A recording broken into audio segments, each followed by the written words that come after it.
bố mày kinh sơ bố mày yếm Galatians từ tuổi sang từ chúa nhầm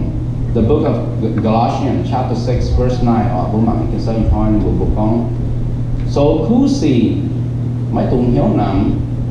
sẽ có bố mày thiếu nó thọ xem hồ bố sự mà siêu sen ở let us not be weary in doing good for we will reap in due season if we don't give up let's keep on as we all go through our life okay one thing one fact that we all faces is weariness. It is so easy, okay? So easy to get tired in our life, okay? Vui như mẹ mà sang hồ, mình cũng muốn xem tu, đã hai cổ phải, đã hai lùn. Vui như mẹ mà sang hồ, vui quăng sự khấu, vui quăng sự mau như vui như mẹ. Vui lùn như sang hồ, vui mà tổ sâu, vui là hai khấu, okay? Tổ có sâu hai khấu gì như vui như mẹ, có vui cổ ta mà sang hồ, vui mình chụp ba một phải con, vui sâu thì một cái con. Mà chúng bỏ cháu mà nằm như cháu bị thập bình hiếu rồi con vui mà nằm hiếu mà vui như hiếu nhà màu như vui như mẹ vui như hoang tòi mà xong rồi bố quang sự như cháu mà cũng bị hiếu là cháu phải mà chuyến hoang hoài cháu phải bụng bùa phải mà vui như hoang bị hiếu xong hồ phải giờ hãy sống bố màu như vui như mẹ như vui xong hồ của mày nào we will lose pleasure okay of the thing that we used to love vui như mẹ tôi muốn quăng sự bữa mau như sông hồ này tôi mà sông hồ bữa về sẽ bữa ói bật béo này mà sông hồ bữa hai bật béo là hẳn trong thật vui nhau mà sông hồ các bữa hai cái nòng tôi không thực dụng dễ suốt ná bữa đám cái số nhà nó dễ quá ná mà sông hồ quay sụp bèn cuốn sụp bua tài để nhớ thật vui nhau bữa giờ cũng trong thật thật chéo mà sông hồ bữa mình dẻo là hai bữa mình nói mình quá mình ngang là hai muốn co sau tỏi sẽ thấy họ thật tiếng tỏi số nhà này không muốn có không bao nhiêu mẹ mà sông hồ bố hãy tự cháu muốn cùng buồn nhà mà cùng buồn nhà họ muốn tròn mình hiếu nhà quay sự bố quang như cháu số bố khấu tài với yêu tài không hiểu mọi sầu giờ kiếm cháu họ we can have the best job the best houses but we could be not enjoying them bố mà người ta phá sông hồ của chúng cuốn bố mày béo tài buồn cái mắt béo sông hồ bố suy có tỏng cậu gì suy chuyện nó apartment mà suy nó apartment suy biển nó béo bố biển có cái là khâu gì bố thấu trên vùng bố mà con sổ và bố mà con bố như cũng mà con sổ ta bố suy mà thì nó béo ta bố ở hết bố này suy có bố béo sông hồ bố hiểu miệng cái sổ là bài bố hiểu uống mua tỏi cho sổ bố tròn nhớ ở hết này sự kiện vùng bố hiểu chứ nó béo lộn có mà sông hồ bố quẹ thà có bố mẹ cái nắn về bố nhớ béo bố mẹ cái nắn về bố nhớ con bố đó bố nhớ con này bố ta cả có mẹ nhớ con không giàu tôi nhà nó nặng sắm không cao tôi phê như biểu bố số chứ mình bố ta cả chứ mình trên hương khói kèm buồn bùa bố đại phá những cái nó muốn cô phầnนี้bố giờ sự béo mình tôi muốn experience lại bố dẫn tại phá dân thì nó muốn nghĩ bố con cả lồng chìa dùng chỉ đạo bố nhớ con má mà sao bố số con khấu thì nó bố yêu ta so you know why so cô đã nói khấu mẹ đã nói về yes or hôm sợ cô yêu tôi mà sợ cô why do we have to work all the time so you know chúng ta cháu là bước trong chỉ con thôi bây giờ nhớ tròn con ở trong sợ cô bây nhớ tròn mà tôi béo mà với sự khấu với sự nằm như cháu với sự mau cháu biệt thật với nhớ mình biệt thật với mẹ so bố bố mình enjoy thì cháu như bố mà hén thì cháu bố mày cháu là mà hén thì cháu để phá bố xuống hết có bình hoang bố nó tức quả tỏi tài bố chẳng nó quả tỏi bố hết có bà lao tới chia tệ bố nặng hết làm thằng nào với sự bố quên nhìn với cụ bố quên nhìn bố nặng tròn nhó chỉ thằng bố hắn tỏi mà bố nặng tròn nhéo bà bố là khu lại mình thế với sự mau cháu với sự nhéo cháu biệt thảo với mẹ cuốn sự của mình so don't let discouragement take control. Don't let negative thought make a home in your life. How nó buồn buồn mất tuồng buồn đói hiếu nằm hiếu mau nhẹ cháu cuốn thầu của nhà mẹ mất tuồng buồn thầu của ham ô bố mẹ về ham ô bố chế về ham có bố hoàng tỏi về ô ham có như sai tỏi như gỗ phần áo không giàu mọi hòa họ có như cháu nằm giàu phải cô nằm giàu phải rồi nên cái đây phải hắm nhau mà cháu ta thầy cuốn thầu thầy cuốn cháu thì những cái bùn hiếu bình cuốn chứ bùn như này buôn bùa họ sẽ mà chỉ nhiều nè buôn mà làm khảo nè buôn tung lông chỉ sự nhẹ từ buôn qua nè chúng ta buôn qua cuốn sụp cống sụp giáo giống như mẹ giống như sự phim phim nhỏ. Don't open the door, okay? If you don't open the door, wellness will not be able to come in. Buôn như mẹ giống một căn tác sinh trái bùa khói nông kèn phải mà khói nông kèn buôn màu hay cháu biệt là bị hiểu lấy dùng bùa có một khói chân kèn phái khói chân kèn hoàn phái là màu cháu tập buôn hay biệt là giống như mẹ nè tự nhiên có cả nó God is still in His throne, right? Our blessing is coming, okay? Chim hung, okay? Chim hung là rồi cái này hung tỉnh nè,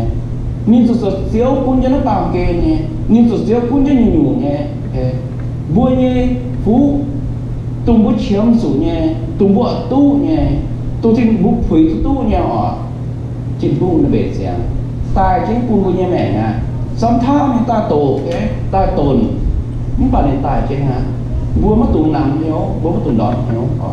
When you give into weariness, you lose hope, right? Weariness will drain your energy, okay? Không có bùa pun màu cho cũng thở bùa như hiểu nhỉ, bùa pun nằm như cho cũng thở bùa như mẹ nhỉ, bùa pun đòn hiểu cho cũng thở bùa như sườn phim nhỉ,นี่แต่แปลงที่บนเนี่ยช้าหนิฮะแปลงที่บนเสพติดหนิฮะแปลงที่บนเนี่ยนำว่าไม่ว่าเขาเนี่ยต่อหนิฮะบุบลำทำยังแปลงไม่เดียนฮะบุญยังแม่ก็ก้อยซื้อบุญยังคอยแกงแต่บุญยังเปียกแต่สวยที่บุญเหี้ยวกันอยู่บุญยังแม่สเก็ตมาลำเขาบุญยังแม่สเก็ตมาลำเขาบัวสเก็ตมาเอาที่มีฮะบัวส่วนใหญ่ทำเจ้หอทำเจ้นี่ทำเจ้มาลำเขาเนี่ยบัวว่าหม้อเนี่ยเจ้ายังบุญยังแม่ก็จะตู้ไหน We can talk ourselves into weakness or we could talk ourselves into strength นั่นแหละnó phải thọ nó con thọ vua hát sân để con vua nhẹ bè hát sân là con chết bè bè là số vua màu chứ gì mà người sự vua hát sân này hăm chết bè vua con vua hát sân hăm cho lấy xin mà bè nghe mà chỉ vuông đi mà chỉ vuông nghe mà cha cho con như xíu niềm bia hay riêng chuyện nó bè mình có nhẹ hiếu hay nắm làm khẩu mình phải mà chỉ vuông nghe tụi mình làm khảo mình hắm cả xíuอยู่ที่นี่แม่ปีมันlàm hắm vua sự mày chát à vua sự mày chát à vua sự màu mà một con hắm nhố như mẹ sẽ đánh về nó cố gì á phải quăng pha xỉa á chẳng có bút quăng pha xỉa bút sống sớm nhưng bút sống sớm nhưng quá à bút to nè thì hết bút mẹ nè bút giờ đi khô giờ đi depress à bút xíu con thở chẳng thở con chẳng thở con thở cả hai găng tao à giờ phồng á giờ phồng như quảใส่có mùi gì cóใส่như sô lan mẹ có mẹ như có pha sợi nè cố gì nè I want to open restaurant so much phải trong hồ chia nha có chia nha nên chẳng tôi có chia nha hai sổ hai miếng ở sổ có hỏi có phẩm hai hỏi có no nothing is too late mai nhưng có sai gì mai nó sai nhưng bây giờ ni nó như sổ thì sổ khô qua ni sổ như sổ tu bữa hám bằng cả này nè tu will you ever think that you could own the restaurant bữa hám mà nhàn mà nghe cái sương hổ cái thảo mà nghe mắm tùng đón thiếu mấy tùng heo say you go say on này mắm tùng đón thiếu sương hổ thảo từ bên ngheแต่ข้างนอกในซึ่งเนี้ยก้องทนายบัวนี้โอเคบัวเมาไฟบัวมาช้าไฟเยี่ยมบุกันห้ำเยี่ยมบุกันห้ำบัวห้ำบัวไม่ช้าบัวสเก็ตไม่ช้าบัวห้ำบัวยังแหม่งเป็นบัวสเก็ตกันบัวยังแหม่งเป็นนะบัวห้ำมาออกบุกันห้ำมาบัวซอตห้ำบัวซอตห้ำบัวยังแหม่งหลงยี่มาฝึกเฉยยี่มากว่าฟูยี่มาเปี้ยวยี่มาโป่งเสายี่มาเสียวกินปูส่วนยี่เสียวลงเฉียบัวสมัยช้าเนี่ยยังบัวยังแหม่ง so every time we say it's too hard okay strength is leaving okay every time we say I can't do this anymore we are getting weaker นั่นน้องสังโวจุดบุญยังเหี้ยวบุกของแม่บุญยังแม่เลยนะแต่นั้นเขาบุญยังแม่เลยนะมา xây nán từ nát cái nán hỏi giống chỉ bông sờ công phải hỏi mình có nhiều quy với tạm phải vui như mẹ hay nồng à vui xuất xây từ nát như khấu ngò hàng ngò ba mảng cả bữa nhẹ sợ như mẹ tung bố cô thêm ba nè bố bằng cả chim đàn bố ngò hàng bố ngò mai khấu sòng hồ mà cái sòng bố nhẹ sòng hồ bố như mẹ thiếu là hại ý sợ nó có mấy nhà nọ bố số số nhà rồi bố như mẹ nó cứ yên bố số số mình dạo rồi thế quay su bố nhà chăm bố sắp bèn thọ bố số số số thế lô hỏi bố số con khấu con phụ nó mà sợ con thế rồi con khấu con phụ mà ý sợ trẻ có nhiều bố sự đó nhà mình trên mình bổ hiết bố hắn cả bố như mẹ lô hỏi mà ta đó nhà mình bổ hiết mấy cái sai mình bổ hiết nè những giờ mình phòng nhà nọ bố bố có đang có bố như mẹ đang có bố như thế nhiều có bố tự xem khấu con phụ à có số nhà là con bố có mình phê chén có bố hiết nè miền sinh bố sẽ bố như mẹ bố như mẹ bố khấu xã hội mà nhưng mà bố từ đó nữa quay sự bố tốt xíu thì không được sợ bố xíu nên nó cho hội đi bằng cái bố tháo bố xem hồ bố như mẹ thiếu bố tốt lộn every time we say that this is not fair okay why this is happening to me we are inviting awareness to make a home in our heart in our life in our faith nó từ dùng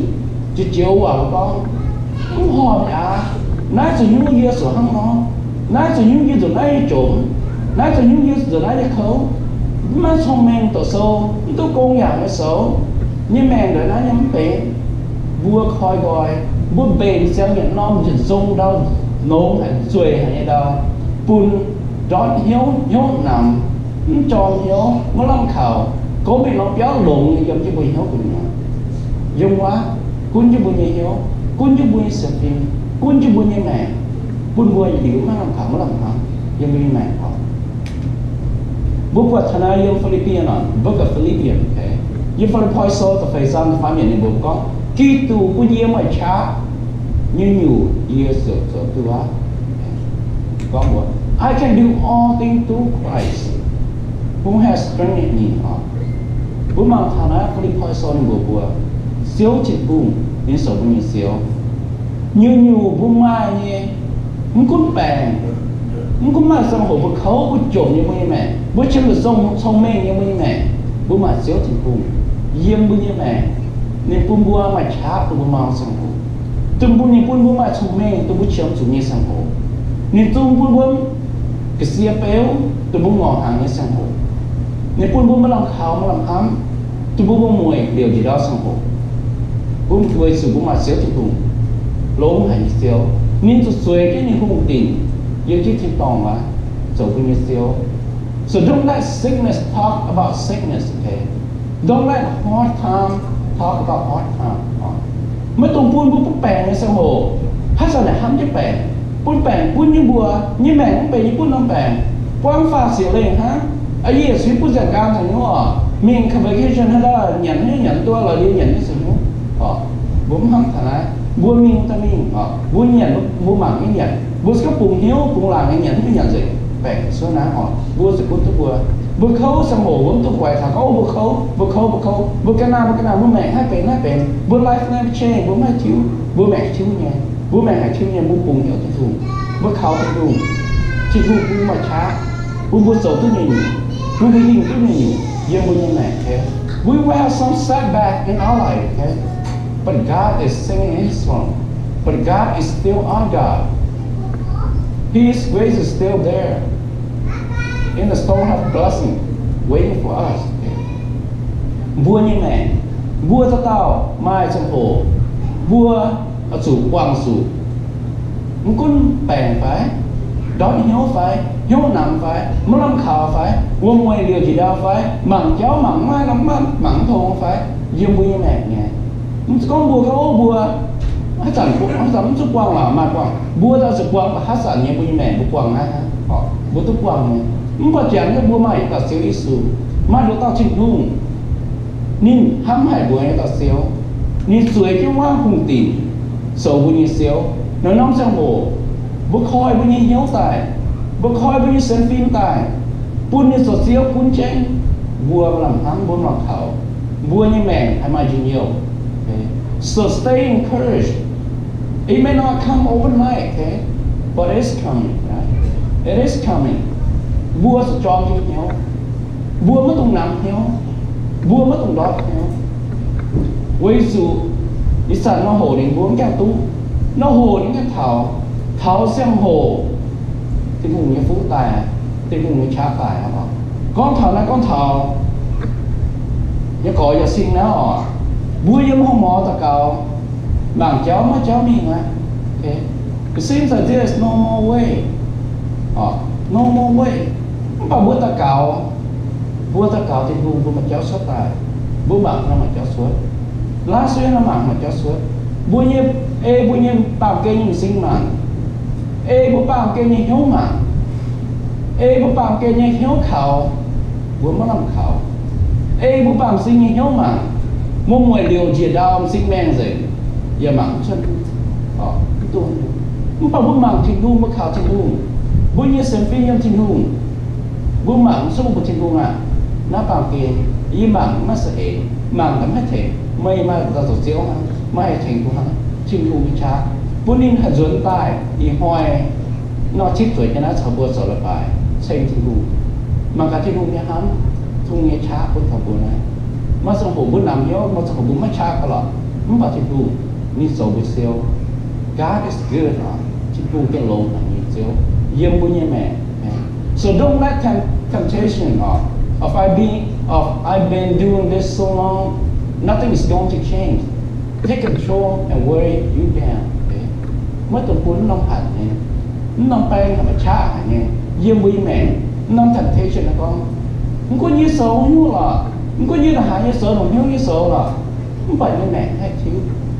mẹ thiếu bèn của gì tại, số của mau tại, kể với của cha luôn. Pun buat macam, untuk pun nom temptation lah. Hai kun tak punya mẹ, hai kun tak punya. It may take a little time, but God will make a way when there seems no way. Buat suaje, buat sesuatu yang tu suaje tu, buat sesuatu yang mau tu, buat sesuatu yang kau tu, buat sesuatu isu sesuatu, buat lain sesuatu sesuatu ni. Bua lại sang những tài nè, bua sang những dạng chó